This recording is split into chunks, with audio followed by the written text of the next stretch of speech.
কেবেলিয়া বাগৰ আবেলিবোৰ সদায় মনোমোহা আৰু সুন্দৰ পৰিৱেশেৰে সজ্জিত। কেমেলিয়া বাগে সদায় নিজকে সজাই তোলে। ঋতু আহে, ঋতু যায়, কেমেলিয়া বাগতো এই ঋতুৰ প্ৰভাৱ পৰে। ফাগুনৰ পছুৱাই কেমেলিয়াৰ মধুচৰ খেৰ উৰুৱাই। উৰ্মি মিলনৰ আবেগ ছটিয়াই উকা ফাগুনে বহন কৰে প্ৰেম আৰু ভালপোৱা। সেউজীয়াৰ অনুভূতিৰে আবিৰ ঢালি বহাগক আদৰিবলৈ কেমেলিয়া বাগৰো প্ৰস্তুতি চলে।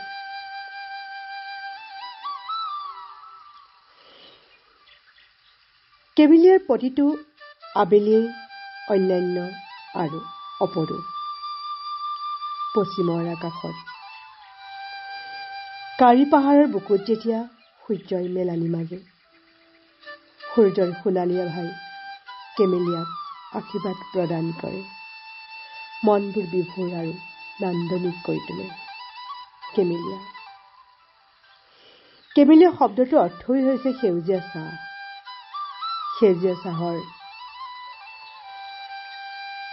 আংগনতে হৈছে সেউজ গঢ়ি তোলা হৈছে চাহ পৰ্যটন আৰু গ্ৰাম্য পৰ্যটনৰে পৰ্যটকসকলে আহ্বান কৰে চাহ আৰু খাদ্য ব্যঞ্জনৰ সোৱাদ ল'বলৈ।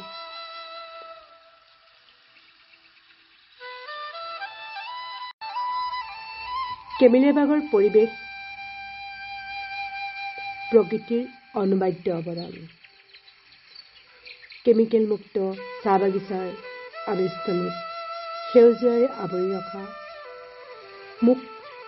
মুক্ত আকাশৰ তলত প্ৰদূষণমুক্ত বতাহ, নিৰিবিলি পৰিৱেশ, ভিন্ন চৰাই কাকলিত মুখৰিত।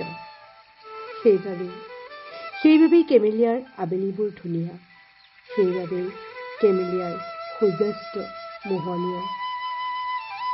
সেইবাবেই বিশাল আকাশখন ইমূৰৰ পৰা সিমূৰলৈ নেদেখা বিশালতা।